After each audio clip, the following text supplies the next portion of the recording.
अथ व्यवस्थितान् दृष्ट्वा धार्तराष्ट्रान् कपिध्वजः प्रवृत्ते शस्त्रसम्पाते धनुरुद्यम्य पाण्डवा ऋषिकेशं तदा वाक्यमिदमाह महीपते।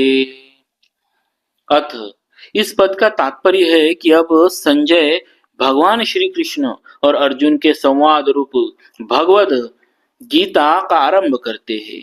18वें अध्याय के 74वें श्लोक में आए इति पद से यह संवाद समाप्त होता है।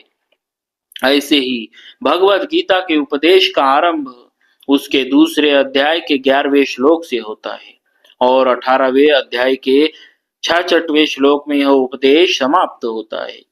प्रवृत्ते शस्त्र संपाते। यद्यपि पितामह भीष्म ने युद्धारंभ की घोषणा के लिए शंख नहीं बजाया था, प्रत्युत केवल दुर्योधन को प्रसन्न करने के लिए ही शंख बजाया था। तथापि कौरव और पांडव सेना ने युद्धारंभ की घोषणा ही मान लिया और अपने अपने अस्त्र शस्त्र हाथ में उठाकर तैयार हो गए।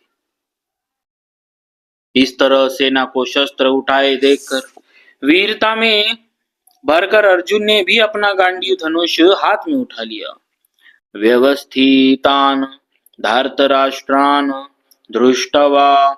इन पदों से संजय का तात्पर्य है कि जब आपके पुत्र दुर्योधन ने पांडवों की सेना को देखा तब वह भागा भागा द्रोणाचार्य के पास गया, परंतु जब अर्जुन ने कौरवों की सेना को देखा तब उनका हाथ सीधे गांडीव धनुष पर गया।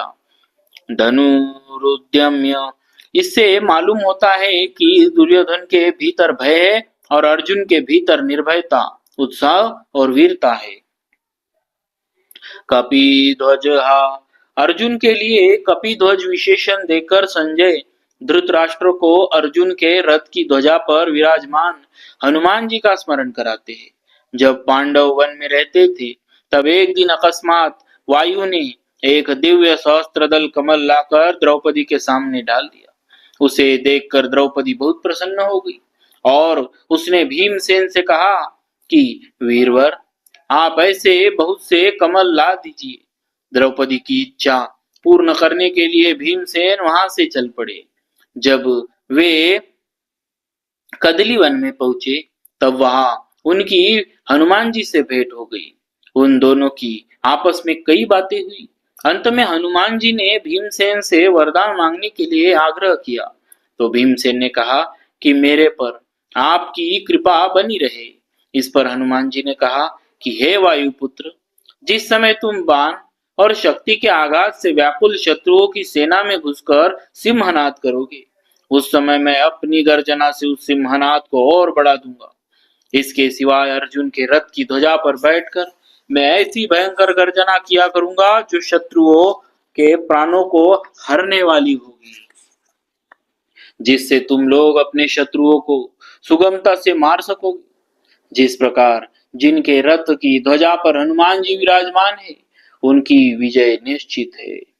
पांडवाः। धृतराष्ट्र ने अपने प्रश्न में पांडवाः पद का प्रयोग किया था, अतः धृतराष्ट्र को बार बार पांडवों की याद दिलाने के लिए संजय पांडवाः शब्द का प्रयोग करते हैं। ऋषिकेशम तदा वाक्यमिदमाह महीपते।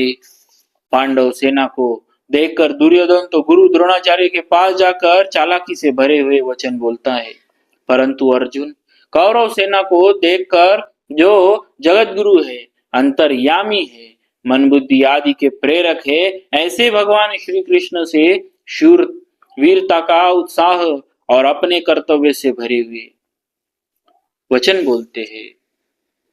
बोलिए भक्तवत्सल भगवान की।